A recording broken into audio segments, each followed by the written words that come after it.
Brother lads, welcome back to the channel. Welcome back to a brand new video. Now, I want us to talk about this penalty incident that Arsenal have been not given at the end of the Bayern game, because this could be absolutely key in this tie. And I don't mean that Arsenal should be relying on penalties. I mean that if Bukayo Saka scores that, Arsenal are in a much better position. And of course, we'll talk about maybe Saka should be staying a little bit stronger, because he knows after beating Manuel Neuer, he could put it into, an empty net, just put it around Konrad Laimer or Matthias de Ligt and put it into an empty net.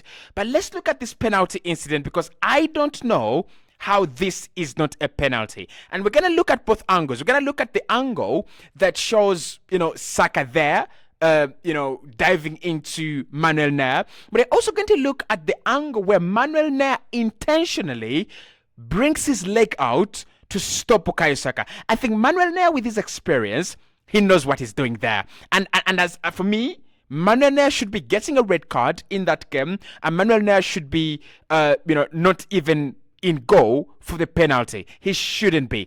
And how, disgustingly, this guy has got this wrong. I'm still absolutely disgusted. Right, let's get into it. Because there's a lot of debate on this online. Let's start off with the run. So Saka right there, you can see he's through on goal, and his first instinct is to take Manuel Neuer out of the game. Right, it's to take Manuel Neuer out of the game, and he absolutely does that very well. Right? Now, look at where the ball is. And this is where I don't understand where the referee... Sorry about this, right? Sorry about this. I'm in the way. I'll get myself out of the way. Let me just put myself right there. So, what I don't understand here, and I think this is where the referee gets it wrong. Look at where the ball is and look at Bukayo Saka. Saka has not lost the ball, right? In most cases, when players hit the ball a little bit too wide or a little bit too far away from them, they'll try to initiate contact with the opponent in order to grab a penalty or to get a penalty. We saw that with Harvey Elliott against Aaron Wan-Bissaka. And how the Harvey Elliott penalty is a penalty, and this is not a penalty, where we have had collision, like real contact. And Aaron Wan-Bissaka even doesn't get any contact. And we're going to talk about VAR. Why is this guy not sent to the screen to look at this, right? Why don't they give him the two angles? The angles where, yes, he looks at it and he thinks Saka is sticking a leg out there, and the angle where Manuel Neuer is intentionally putting his leg out there just to get lucky. And he absolutely gets lucky. So that's the first thing. Saka is trying to beat Manuel Neuer. He's trying to go round him, and he successfully does that. And Manuel Neuer can see that. You can see that Manuel Neuer is not trying to win the ball. For me, that's the first reason why this is a penalty. He is not winning the ball. He's not anywhere trying to win the ball. He's trying to stop Saka, right? If this is in the middle of the pitch, which is actually very, very funny in my opinion, right? Which is actually very funny. If this is in the middle of the park, this is a free kick and a yellow card. But because this is in the penalty area, I think he's an amateur referee, of course. We know this. He's an amateur referee, 35 years of age, first knockout, knockout UEFA Champions League game. And I wonder why they would give him a game like this. Again, luck was not on our side. So, this is the first angle, and Saka successfully gets around this guy, right? And he is brought down. So I'm trying to understand. Look at that, right? Look at that. Look at where Manuel Neuer's leg is at this point in time. Before Saka is, before Saka is being accused of, diving and sticking a leg and all what, look at where Manuel Neuer's leg is. I think this is, for me, purely self-explanatory. So that is the angle that shows that Saka is actually, sticking a leg, right, into Manuel Neuer. And for me, it doesn't make any sense. It still doesn't make any sense. I'm looking at it over and over again. It doesn't make any sense. Look at that. Saka is there. He's trying to change direction, right? Because He's beaten the goalkeeper. He's trying to go around the goalkeeper. So he's trying to change direction. And look at Manuel Neuer's leg there. Look at Manuel Neuer's leg there. That is the point where this is a penalty, right?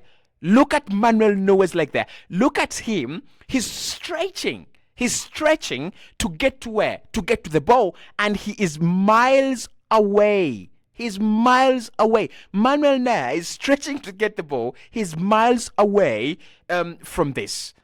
And how these guys have concluded that it is Saka who actually looks for contact on Manuel Neuer with an empty net, or almost an empty net, because again, review the action. If he gets around Manuel Neuer, I think you look at Matas de Ligt there, he is not going to do anything to stop Bukayo Saka, right? If he gets around Manuel Neuer, he hits it first time, it's in the back of the net.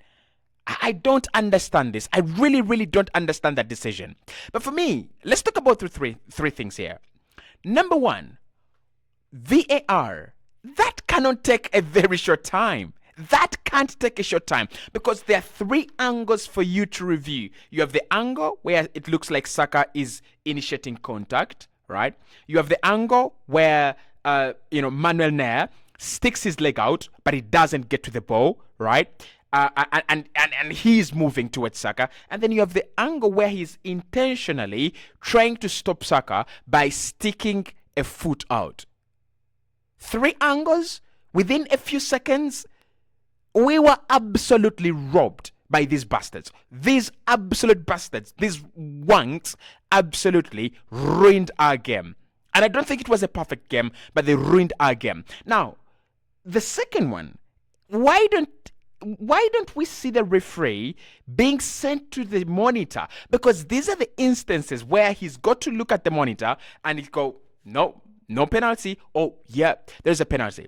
Because his first instinct as the referee is that Saka is through on goal. He's trying to get a penalty there, right? And it's normal. Players do dive in the dying minutes of the game. So maybe he's used that logic. I won't blame him. Again, he is an amateur referee. He shouldn't be refereeing this game. Then send him to the monitor.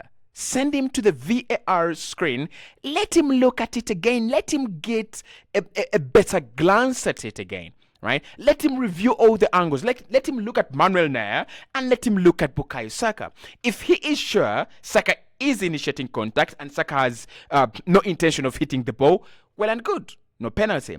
If he is sure that Manuel Neuer is trying to withdraw from the action, if there is any intent from Manuel Neuer to stop, right, towards the run to Bukayo Saka, or any intent for Manuel Neuer to stop, right, before hurting Bukayo Saka, no penalty. We will understand that.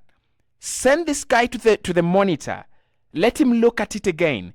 I think what the VAR did in this incident was to find a way to justify the on-field situation, right? The on-field decision. That is what they were trying to do. They looked at it. They said, "Oh, look at Saka there, right? Saka's leg is still out. Maybe he's trying to initiate contact, but he's running in this direction, and he suddenly tweaks to another direction. He's not running in a straight line. He really is not running in a straight line. And at first I looked at it and I was like, Saka is to blame here. Why doesn't he try to stay strong? There's no way you stay strong. Manuel Neuer has done that on purpose and he has got away with it. And now they have an advantage Bayern at the Allianz Arena next Wednesday. It's disgusting for me. It's purely disgusting. Now, how does this change the game, guys? And how does this change the dynamics? Bayern go into the second leg now, knowing that if they don't concede but score, they will go through. And the truth is that Bayern are the highest goal scorers in the German Bundesliga this season. They score goals. I talked about this. They're good offensively. They score goals. They create chances. Their only problem is that they cannot defend. Right? What we have seen from them today again is that they cannot keep a lead. Again, Leandro Trossard, equalizing for Arsenal. But the truth is, this Bayern side must be going into the second leg with a deficit, 3-2, right? It should be 3-2, right? But anyway, listen, I hope we get a better referee. I hope we get a better official in the second leg, because this has been just trash. This has been trash. You've given a penalty against Saliba on Leroy Sané, which I think every single referee or bandit just says easy decision. And then you have had another easy decision and you have not given it to us. The team at home, actually. I'm bamboozled. I'm still bamboozled by this. But anyway, talk to me what you think about this, because for me, it was bogus refereeing. Bogus refereeing. He's given every advantage that Bayern deserved, and he has given us no advantage when we deserved it. Bogus refereeing.